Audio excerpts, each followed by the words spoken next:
Welcome to the Let There Be Art podcast. My name is Jade Nova, and I am sitting here with my handsome, amazing, talented, incredible, wonderful husband, Devin Michael. Thank you. Yes, I think he approves of all the things that I just said, right? You vouch for that? Yeah, the way you said it, it was just a little... Like it was a little weird? A little odd. Like the shoulder movements? Yeah, I didn't get it. Okay. I don't know why I did it, but that's what happened, and I hope he knows that it was all out of love and like real feeling, like I'm saying it because I mean it.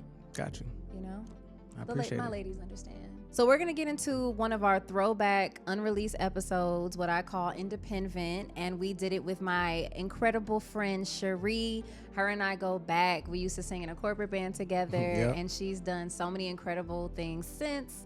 And so obviously it's a throwback episode, so we shot this a little bit ago. So we want to update you on all the things that Sherie is currently working on. What she got going on, boo? Yeah, so in March, she released her debut EP. It's titled Yours Deeply.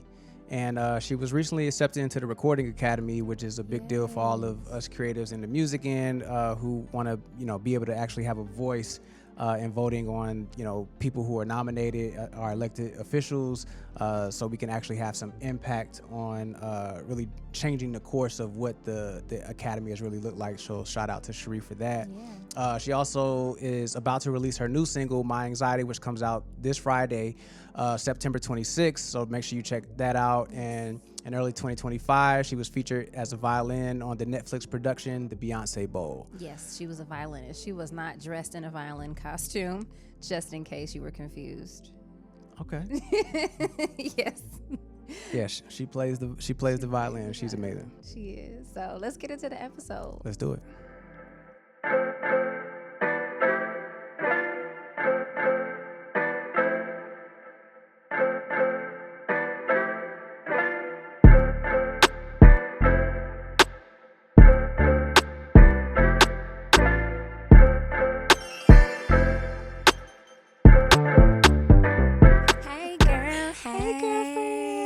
I'm so excited because I really have so many questions that I want to ask you. I'm not like Oprah status yet, so I'm using my phone. So bear with me. Okay. So what was your journey to becoming the artist, Sherie? I know that's a very that's a question right there, but take your time. Wow. So that's a great question. As you know, I moved to LA from Atlanta, and with just the purpose of wanting to really focus on my music, because I was doing a lot of gigging and a lot of like wedding gigs and a lot of like playing for other people and things like that, because I was just doing so much for everybody, doing so much trying to make it make money and just trying to do things just to kind of stay afloat. Yeah. And it was more so utilizing my talents and gifts for other people. That makes sense. Like, it's like, and then the trade-off was like, I get money, but I didn't feel fulfilled, because I was just like, man, I'm just being like spending all my energy on playing for other people and giving other people what they need for their things. But it's a blessing. But at the same time, I was kind of like, okay, I really want to focus on writing music for myself and putting out music for myself. And so that kind of gave me the epiphany to say, okay, I'm just going to move to LA and take a step of faith and just go for it. Go, girl. So how long have you been in LA? 2019 is when I decided to I'm doing move. the math. Wait, I'm like carrying the one. Hold on. How many years is that? It's 4 years. Thank you.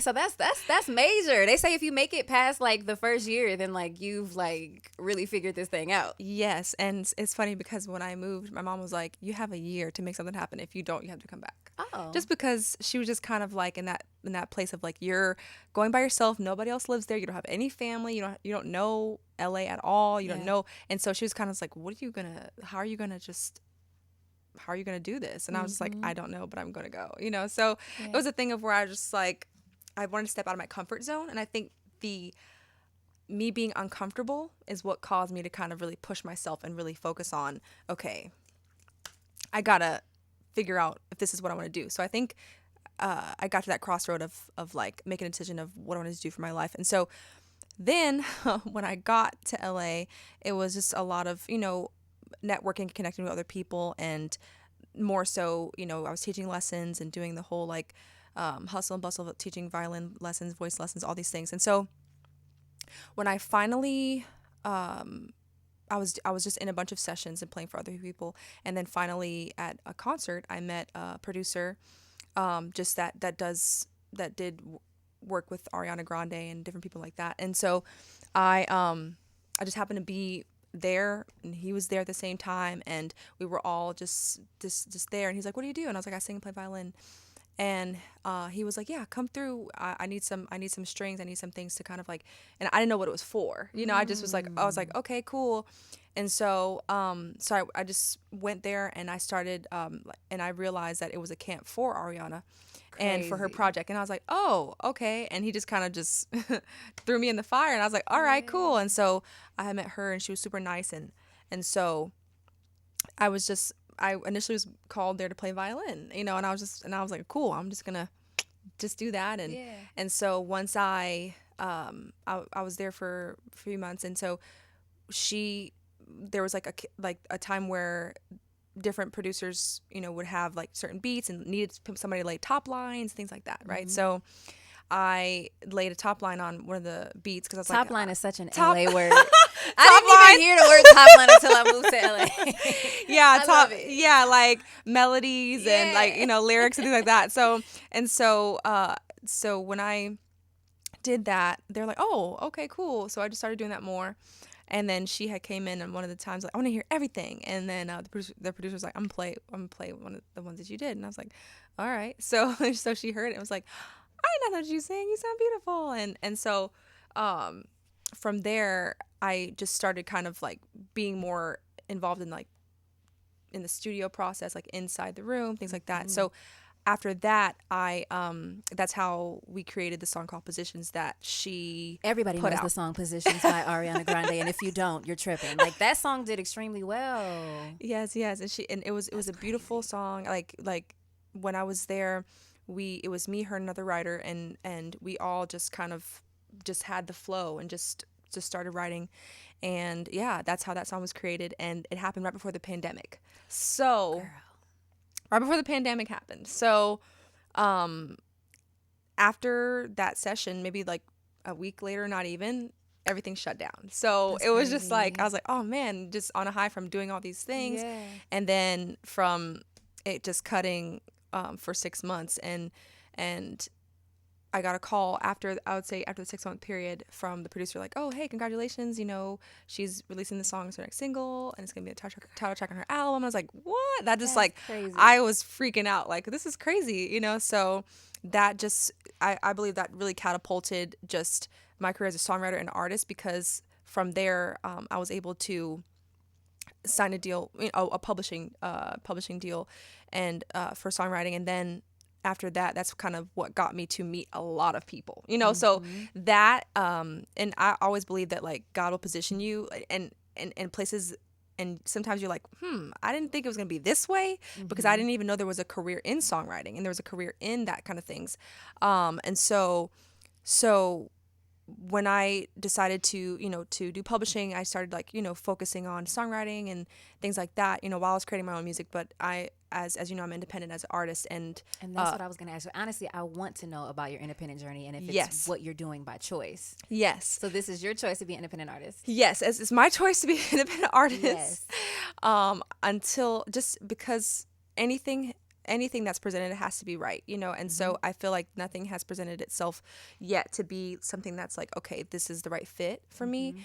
And I was always going into it like, I don't want to be changed, or be in a place where I feel like I don't have control, or to feel like I have to have music approved before I put it out, and all these things. Like, I've heard so many stories, and I just didn't want to be in that place. And so I was like, it has to be right before I decide to to collab with another company, so you're not opposed to going major. It would just have to be the right situation. yes, I'm not opposed to it. It had to be the right situation, and I haven't yet seen that yet. So I'm like, I want to just maximize everything as an independent artist until that time comes, or if not, just learning how to be.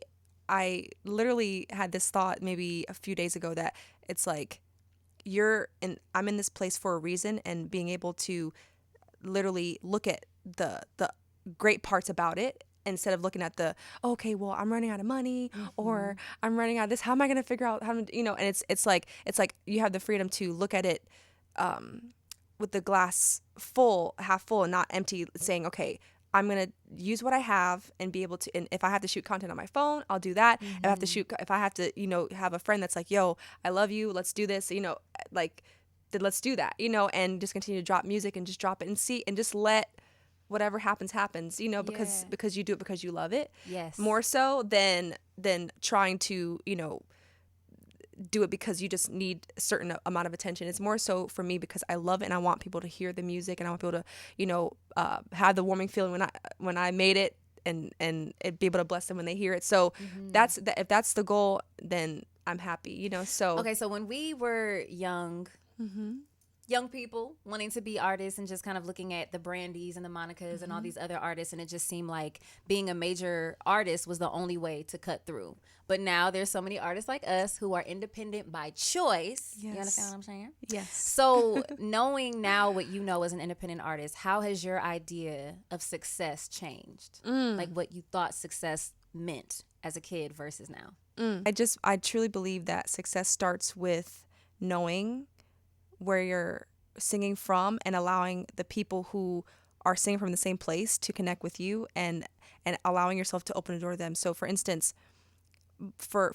I've learned that when I release my latest songs, I have someone who I'm working with now that literally targeted, like, because I'm Haitian American, and I have, I dropped a song that has the language in there, and just wanted to kind of represent for my culture, and literally he pushed me into that audience, and they were like, oh my gosh, I didn't know you existed. I just, so it's more so being able to know how to reach them without saying I need to, to go a certain way that you don't really know all the ins and outs of it. So, it's like, because if you're able to control something and say, okay, I want to be able to reach this certain audience, there is now resources where you can do that. You can go on this certain platforms and reach and target certain audiences and real people that that can find your stuff. Like recently, I'm on Instagram or something, and there's a sponsored thing where I'm seeing an artist that I fell in love with, like, oh my gosh, just like, and because they know the kind of music you listen to, they know, and so they're like, oh, I think you should follow this artist, and it's like, boom, it works, and I've learned how to do that for myself and say, okay, hey, I want to be able to have this, make this video of me singing the song, or and present it to the people who would love this, people who are also Haitian, people who also love culture, even Jamaican, or everybody who loves, we all love Afro beats, and we're not, what I'm saying? Like, we're not necessarily, from Africa, but like, we love Afro beats and we embrace it, so it's just being able to reach people who you truly believe are your people, who go through the same things, the people who go through and who love to hear the certain type of music that we do. And so I've learned to really focus on that. And then, so I think that to me, that is more of a success, because then once you're in your show and you see people show up, and no matter how small or big, and people are showing up, it's like, wow, they're there for you. They're there for you. Yeah. No, that's beautiful. Yeah. So I know, girl, as independent artists, we have to do a lot of stuff. What are some hats that you have to wear? And I know we don't want to complain because you said the glass full, but this is okay. This is like an independent vent, as I call it, and it's okay. It's a safe space. What are some hats that you have to wear as an independent artist that you wish you did not have to? Oh man, I've had to be my own manager. I've had to be my own stylist. I've had to be my own makeup artist. I had to figure out exactly, how I was going to put a show together and all the pieces, and it's just a lot to try to also make the music, but then also do that as well.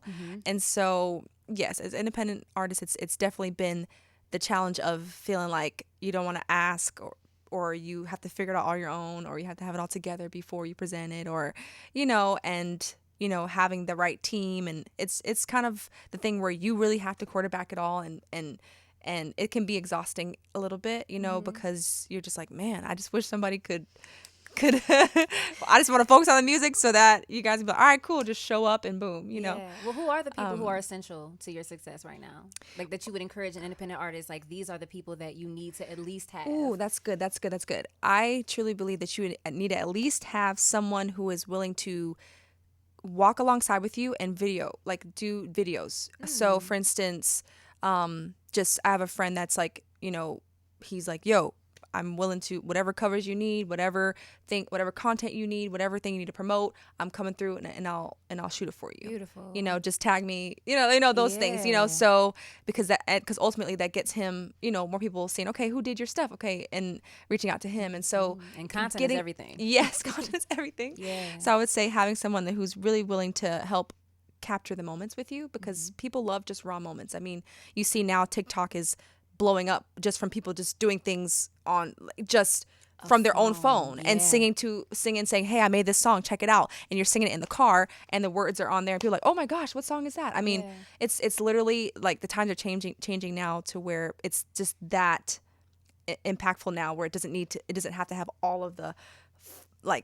extravagant to reach people, you know. So I would say a videographer, and then someone who can help brainstorm with ideas with you, you know, either a friend or a manager or someone who has a different perspective on visual things or creative things that can say, okay, like a creative director, so to speak. Yes, that can be like, okay, cool, I think with this song this will go well with your, you know, with your aesthetic, what you like. It'll kind of help you bring out what's already inside, and through visuals that can make people say, okay, cool, this is who she is as an artist, and I can relate. Okay. So you're married to an independent artist, yes? Yes.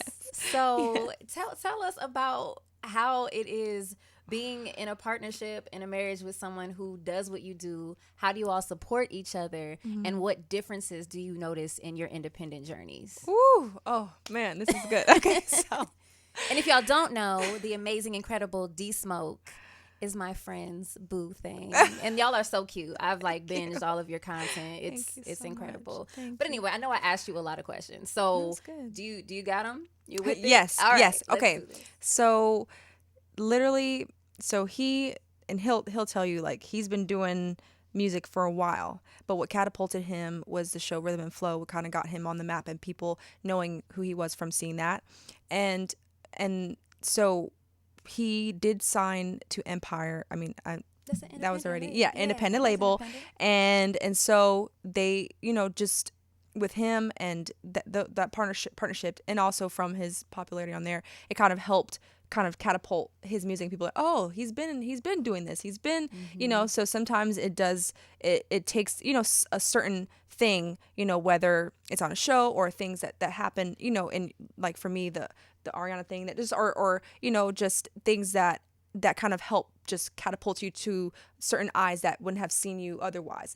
Just those things. But it takes you to continue, you know. It takes you to continue to keep the momentum. It's all on you to kind of continue. So he just continued, and so I would say that there's a lot of ups and downs on his end as well, and a lot of things that we both kind of had to, you know, figure out, you know, as far as like finances, as far as like, okay, we're going to do, if we're going to go on tour. Okay. So this past last year, Alicia Keys had asked him to come on tour and open, but he was like, I want you to open with me. Like, I want you to perform and do some of your songs too. And I want you to, you know, to be with me in this. So it's like, we're trying to really maintain our relationship and be in a place where we're not like away from each other for so long, but we're in the place where we're like, okay, we can, because we both do music and we do it well, we can kind of make an experience for the people. And so I would say that was a beautiful experience for both of us, because it was like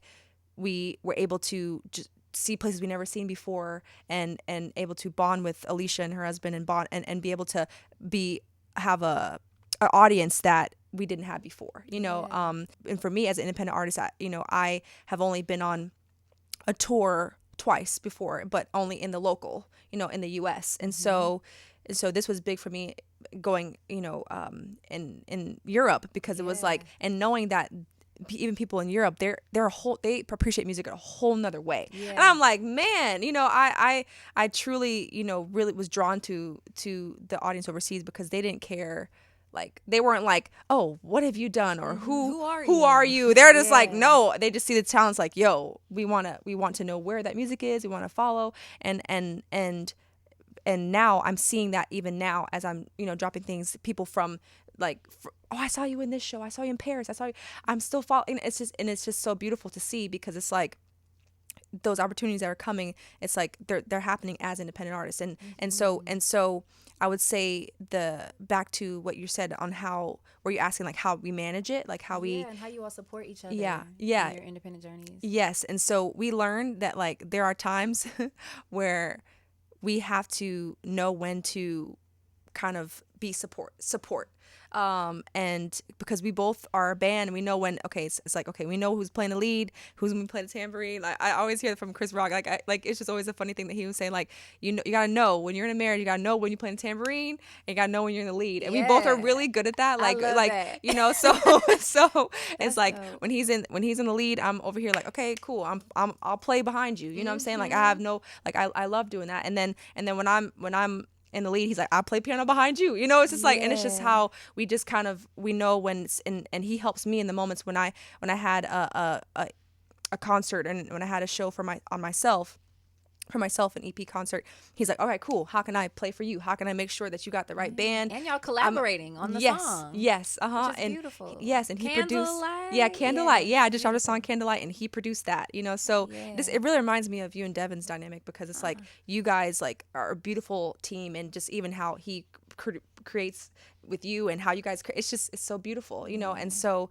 it's like that thing of just how we just know when to support each other, know when to lift each other up, and knowing when to edify each other. And so when and even in moments where like Alicia was like, hey, I need you to come and open, and he wasn't able to because he was acting. He's like, but Angelina can, or I mean Sherie can.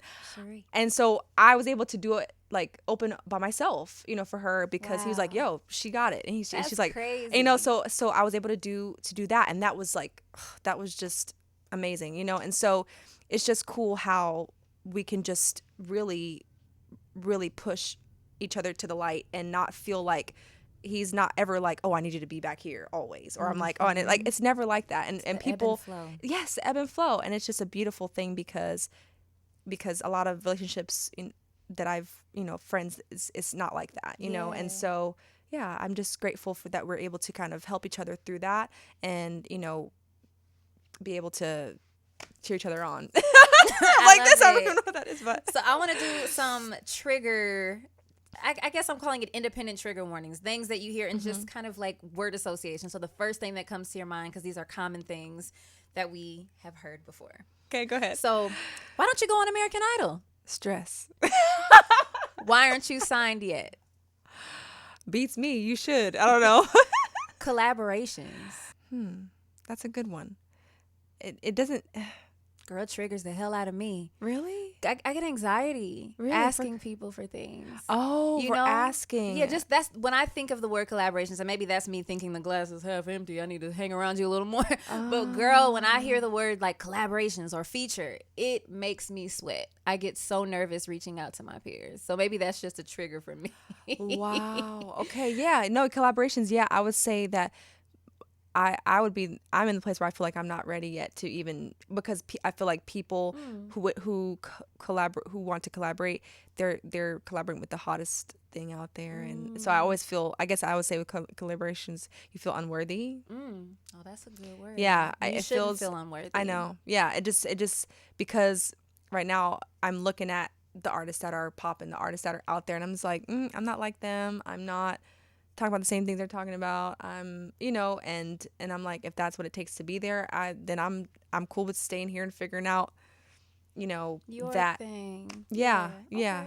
So there's no budget, but it'll be a good look. Oh, there's no budget, but it'll be a good look. I think that's more. I would say no. Just the importance of owning your masters. It's very important. It's very important. Even when it comes to songwriting, it's still important to own your masters and not letting anybody have control over it. Yeah. Record labels.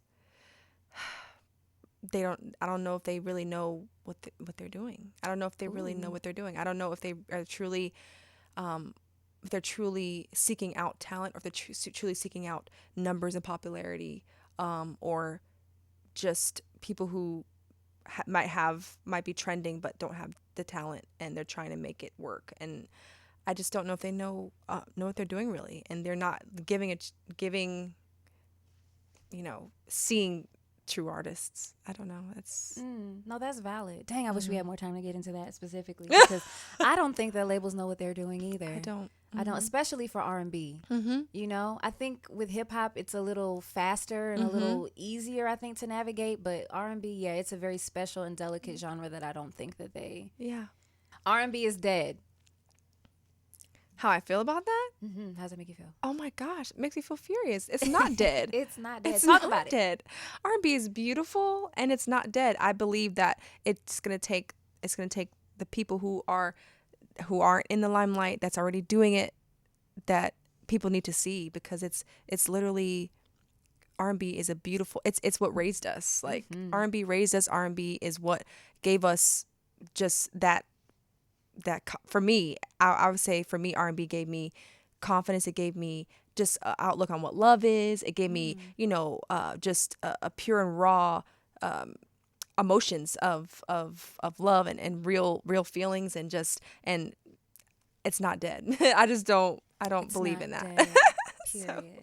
So you mentioned before that you had to do different gigs and odds and ends just to kind of help supplement your artistry. So what would you say is the main thing that allows you to be creative full time? Would you say it's music? Would you say being creative? Would you say it's an instrumentalist, like a writer? Like, what is the sort of cash cow in what you do, even if it's not what you desire to do?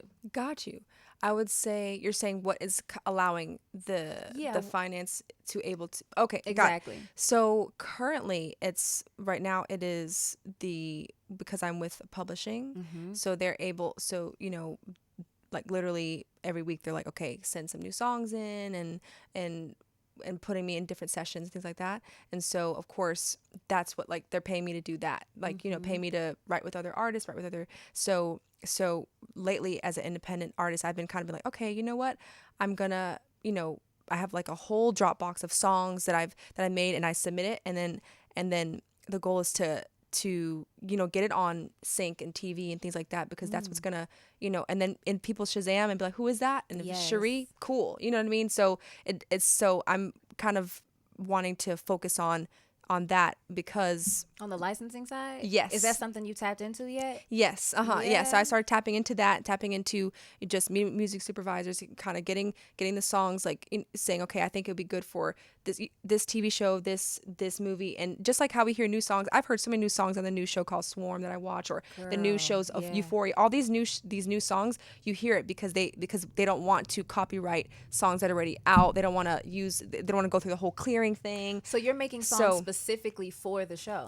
Yes, so I'm creating, like creating songs specific for the show, or creating songs that they're saying, okay, these are the kind of songs that we want to put on these different types of scenes. And so I just make, different songs that would match that, like R&B or R&B mixed with pop, urban, So then you're then able to use them for yourself? Yeah, so so I can still use it for myself, and still, because a lot of the times they don't necessarily, for TV and sync, they don't necessarily need a big artist to cut it. If they're like trying to get it on the commercial or trying to get it on the ad, they're just like, oh, cool, as long as you tell me the name, we'll just, and we'll put it there. So, but however, if they need a song for a certain artist, okay, this artist needs that, then you're not going to hear me on there, you're going to hear the artist. But so I've just been kind of like, okay, cool, well, if that's a way that I can kind of just put music out there, cool, but I would say that that's what's kind of giving me the finances is right now the writing part that sustains you as yes an artist. Yes, that's beautiful. I mean, it's a part of your artist journey though, like that's beautiful. You're doing music full time. Yes, and it used to be and it still is kind of like teaching lessons. I still teach lessons during the day, and I still would do some certain things, like playing violin for certain things and certain shows and things like that. But literally I kind of took a step back from all that because I was just too much energy spent. But that was it before I got signed as a songwriter. it used to be more so gigs and Girl, performing. we We did it were together in a too. wedding band We did it together, together. Oh my gosh. just doing all the yes. Did you like it? It was a lot. It was a lot. I mean, Did it you was like it? it was fun for the first. It was fun, but then it just kind of got like, okay, this is not what I want to do forever. You know? Yeah. It was like cool. Like, hey, I'm out here getting my showmanship, and Yeah, no, it really was like preparing you for your own thing. I Yes. get that. It Yes. was weekly Yes. practice. But Yes. man, if I had to sing September One more time, I'm I get a over little it. triggered when I hear that song. Yes. And now Whitney Houston, How Will I Know, is not ever the same. It's like you just I remember singing that at that bat mitzvah. yes. So what, and I don't know, I don't want to assume, but you tell Mm-hmm. me, what was the moment where you feel like you hit a milestone as an independent artist? Like, what was that thing? I was assuming that maybe it was the Ariana Grande thing, but I don't want to assume that. The milestone as an artist. Yeah, like something that kind of. happened in your artistry that you felt like, I've always wanted this to happen. I feel like I am starting to solidify myself as an artist. I would say that what it was is actually opening for Alicia, because that is what really felt surreal, because it was literally like doors open, Sherie, then her, like Wow. and literally, and then at the end of it, she was like, Big love to Sherie, who started the night off so beautiful. and I was right in the front, and everyone's like, That's oh, crazy. you know, so it was just really cool that it was just a beautiful moment to where I would say 2 days before I had a dream that people were like, I was in a stadium, they were holding their phones, you know, while I was singing. I was like, oh man, that's going to take a while for that to happen. You know, but after that call and after that happened, it's like just the very songs that I was singing, and they were doing exactly what I saw in the dream. And I was like, okay, like God, like however it's supposed to happen, this is just all a part of the journey. And it was just a beautiful moment for me that really made me see like, okay, wow, I can really do this and work and do it from where I'm at too. And I was gonna say, because we've done so many different levels of stages. How do you navigate that mentally, going from doing stadiums and then doing your own art? You know, like, because girl, I've gone from doing, I sing know. background For so Rihanna, and we're you doing did the whole stuff, Fenty show. I mean, I but was there. girl, I'm but there. Then I'm singing at the Toyota show and Yes. nobody's listening to me. Yes. How do you like ground yourself to deal with navigating all those different levels? Girl, it's an everyday process. It's literally, I would say, having a center, having God and a center in your life where you're like, okay, remembering that your worth is not dependent on anything else, anybody else, and your worth is all in here, and not allowing any circumstance to change that.